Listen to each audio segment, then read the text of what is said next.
Procedimento muito comum nas licitações é a chamada visita técnica ou vistoria técnica, sendo quase uma regra nas licitações de obras e serviços de engenharia, mas não raramente exigida também para a contratação de serviços diversos. Nesse vídeo, nós vamos falar um pouquinho sobre esse procedimento e, quem sabe, trazer mais conhecimento a você, licitante, analista de licitações, membro de comissão ou pregoeiro. E faremos isso destacando alguns pontos muito importantes da visita técnica que você precisa saber. Assista!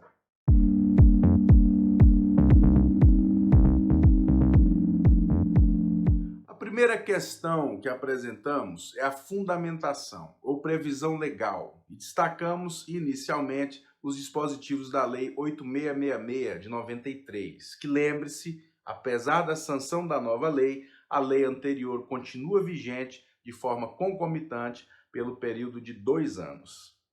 De forma clara, a visita técnica está inserida no contexto da verificação de qualificação técnica do licitante e, por isso, encontra-se prevista ali no artigo 30, inciso 3º da Lei 8666 de 93. A documentação relativa à qualificação técnica limitar-se-á, inciso 3º, a comprovação fornecida pelo órgão licitante de que recebeu os documentos e, atenção, olha aí a fundamentação da visita técnica, e quando exigido, de que tomou conhecimento de todas as informações e das condições locais para o cumprimento das obrigações objeto da licitação. Portanto, com a finalidade de dar conhecimento ao licitante de todas as informações e das condições locais para a execução do objeto, a administração poderá prever a realização da visita técnica. Mas pergunta-se, e o projeto básico, o memorial descritivo, o termo de referência, não se prestam a esse fim? Sim. No entanto, a administração não poderia garantir que todas as questões e circunstâncias de ordem técnica, a mais complexa, a mais simples, que possam surgir e eventualmente afetar as condições para a formulação da proposta ou mesmo para a execução do objeto, sejam previstas ou antecipadas e devidamente descritas no edital. Na nova lei, essas questões, essa definição está mais clara, mais objetiva. Mais adiante, nós vamos tratar melhor sobre essas disposições da nova lei de licitações. Antes, eu queria destacar algumas questões práticas que envolvem a visita técnica. Muitos editais preveem a necessidade de agendamento prévio dessa visita. E as justificativas são plausíveis. Por exemplo, para que a administração possa se organizar para que essa visita seja acompanhada, seja dirigida por engenheiro ou técnico responsável do órgão.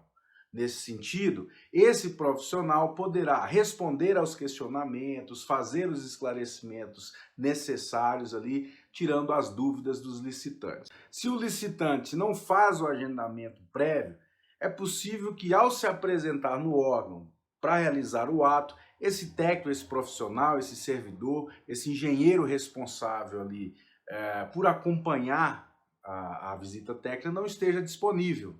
Outra justificativa válida para o agendamento é para que as visitas ocorram de forma reservada, evitando-se o encontro antecipado de dois licitantes, preservando-se o sigilo das propostas, a competitividade e a lisura do certame. Isso porque, obviamente, as visitas técnicas ocorrem antes da sessão de abertura e julgamento das propostas e habilitação, exatamente para que o licitante formule a sua proposta tendo devido conhecimento das informações e condições para a execução. Porém, há um problema. É que, ao exigir a visita, a administração precisa garantir o atendimento a todos os interessados de forma reservada e em tempo hábil. No entanto, a depender da complexidade do objeto, essas visitas podem demandar um tempo maior. Surgem questionamentos que devem ser respondidos, pontos que devem ser esclarecidos, sendo necessário, muitas vezes, que a administração reserve alguns dias ou semanas para atendimento a todos os interessados. E neste ponto, vamos levantar uma outra questão de grande relevância, que é o prazo mínimo entre a publicação do aviso de licitação e a realização da visita técnica, já adiantando que a sua inobservância representa irregularidade no certame. Ora, quando exigida, a visita técnica passa a ser o primeiro ato a ser praticado pelo licitante. E esse ato não poderia acontecer antes de percorrido os prazos legais definidos no artigo 21, parágrafo 2º da Lei 8666 de 93 ou no artigo 55, incisos da nova lei, Lei 14.133 de 2021. É que a finalidade desses prazos é garantir aos potenciais interessados um tempo razoável para o conhecimento da licitação e para a análise do edital. E se essa exigência da visita técnica e as condições para a sua realização estão dispostas no edital, é coerente que esse prazo mínimo seja também observado para a prática desse ato. A propósito, é esse o entendimento adotado pelos órgãos de controle externo da administração pública.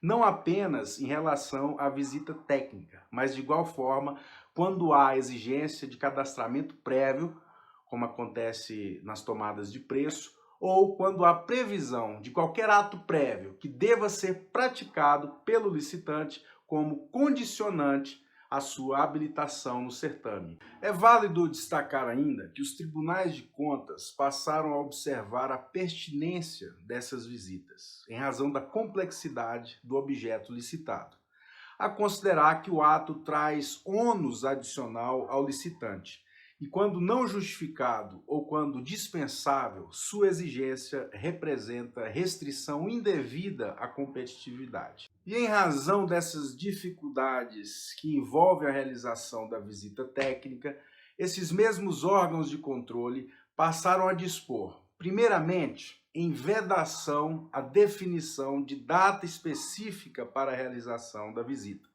orientando para que a administração franqueasse aos licitantes a realização do ato a qualquer tempo, sem necessidade de agendamento, e por último, orientando inclusive para a vedação da obrigatoriedade da visita técnica. E diga-se, a nova lei de licitações já dispõe nesse sentido. Agora sim, vamos ver o que dispõe o artigo 63, parágrafos 2º, 3º e 4º da nova lei. Assim dispõe o parágrafo 2º. Quando a avaliação prévia do local de execução for imprescindível para o conhecimento pleno das condições e peculiaridades do objeto a ser contratado, o edital de licitação poderá prever, sob pena de inabilitação, a necessidade de o licitante atestar que conhece o local e as condições da realização da obra ou serviço, assegurado a ele o direito de realização de vistoria prévia. Portanto, deixa de ser uma obrigação imposta para ser um direito assegurado ao licitante. Parágrafo 3º. Para os fins previstos no parágrafo 2º deste artigo, o edital de licitação sempre deverá prever a possibilidade de substituição da vistoria por declaração formal assinada pelo responsável técnico do licitante acerca do conhecimento pleno das condições e peculiaridades da contratação. Parágrafo 4º. Para os fins previstos no artigo 2º deste artigo, se os licitantes optarem por realizar a visita técnica, veja bem, se optarem por realizar a vistoria prévia, a administração deverá disponibilizar data e horário diferentes para os eventuais interessados. Isso no sentido de se preservar o sigilo da licitação ou sigilo das propostas. Nota-se, então, que a nova lei traz uma racionalização do procedimento, passando a assegurar ao licitante a realização da visita caso seja de seu interesse. E quando necessária, a critério da administração, caberá ao próprio licitante emitir o atestado de conhecimento do local e das condições ou declaração formal assinada pelo responsável técnico, pelo seu responsável técnico da empresa, no mesmo sentido. Ou seja, Ao invés da administração fornecer declaração de comparecimento ou atestado de visita técnica, como habitualmente acontecia, essa responsabilidade é transferida ao licitante. Bom, de forma resumida, eram estas as questões que eu queria trazer para vocês. E se você gostou do conteúdo, se inscreve agora no canal, ative as notificações, porque tem vídeo novo toda semana. Aproveite também para seguir a nossa página no Facebook e perfil no Instagram, Advogado de Licitações. Abraço!